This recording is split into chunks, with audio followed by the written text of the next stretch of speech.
కొంతమంది పిల్లలు ఎలా చెప్పినా వినరు.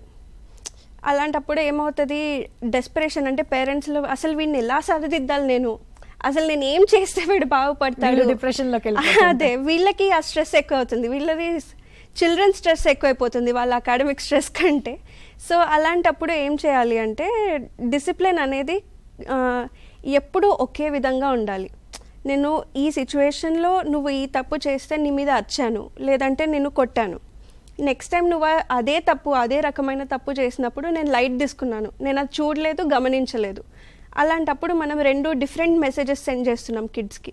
ఎలా అంటే ఒక సిచ్యువేషన్లో ఇది తప్పు అయిపోయింది, ఒక సిచ్యువేషన్లో ఇది రైట్ అయిపోయింది. అలా కాకుండా సెట్ రూల్స్, సెట్ బౌండరీస్. అంటే నువ్వు ప్రతిసారి ఇదే పని ఇలాగే చేసావనుకో, నా రియాక్షన్ అలాగే ఆ సిచ్యువేషన్స్లో అలాగే ఉంటుంది.